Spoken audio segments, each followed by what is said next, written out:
Hi, I'm Stephen. And I'm Michaela.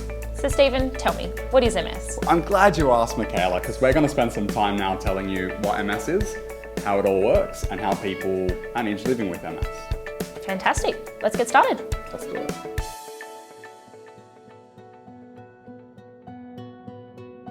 Multiple sclerosis is a chronic disease that attacks the central nervous system, which is the brain, spinal cords, and optic nerves. So let's take a closer look at how MS works in the body. The central nervous system coordinates all activity, sending messages to different parts of the body along the nerve fibres. Healthy nerves are insulated by a fatty white matter called myelin, which acts to keep the messages flowing. In the body of a person with MS, inflammation and damage occurs to random patches of the myelin.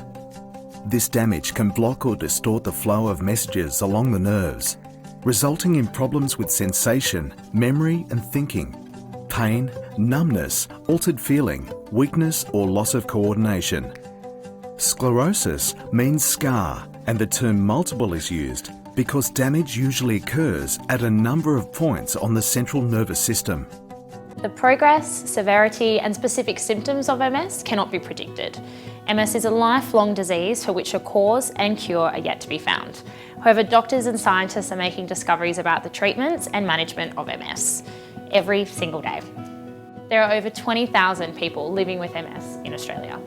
Diagnosis of MS is typically between 20 and 40 years of age, although onset symptoms may appear earlier.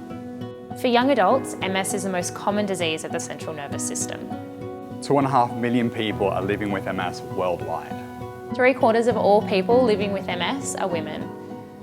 I suppose my MS story would begin, the week where I started feeling quite a lot of vertigo, and it culminated in a trip to the hospital. From having a very substantial career, being super fit and healthy and all sorts of things, and then next thing you know, I was completely stopped in my tracks.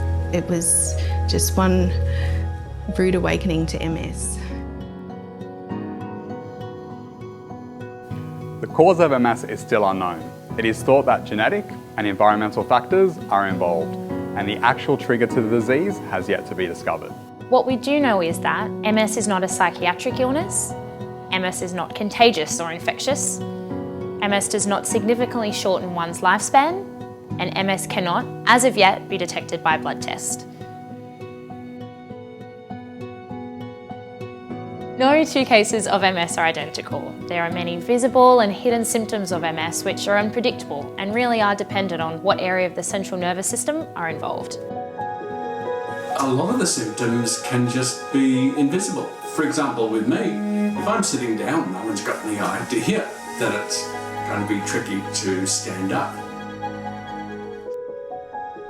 Everything was spinning, the ground was coming up towards me. I can't see it coming, and that makes it hard to fight. There's times I'll be walking and I'll just fall down. But it's not just while walking, like I can be swimming and do a tumble turn in the pool and then not know which way is up. When I have fatigue, I feel deflated, like I don't want to do anything. And if you do things whilst you have fatigue, you end up getting a headache. The kids at school don't really notice it because it's not something that you can see very well. It's just a bit of a hidden thing.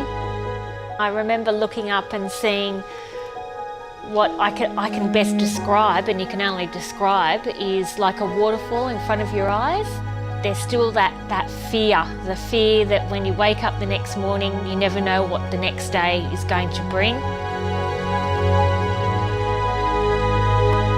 I mean, it's scary, sort of just not being able to gather and make sense of your own thoughts. I myself have trouble explaining what it feels like, so I can't, expect people to understand it. The first signs of sweat on my brow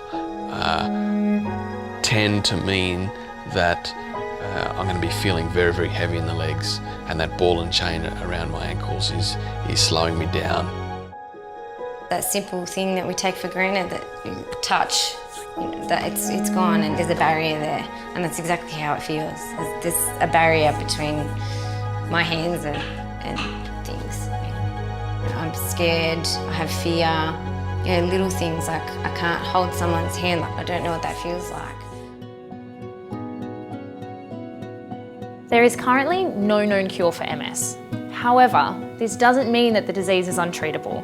Individual symptoms can be treated, and in some instances, the course of the whole disease can be altered. I spoke to people at Connect, and I was lucky enough to get put in contact with an occupational therapist. She came to my house, which was great, and directed me into how I could manage my MS better. Physiotherapy to assist with my balance issues and to manage the vertigo, and then putting in place proper sleeping patterns through the day to deal with fatigue. That made life for our family so much better as I started to improve. You know, it was lovely to see the kids a bit happier. More information about MS, the organisation, and its specific services are available on the website www.ms.org.au. So welcome to the MS team. And thank you so much for coming on this journey with us.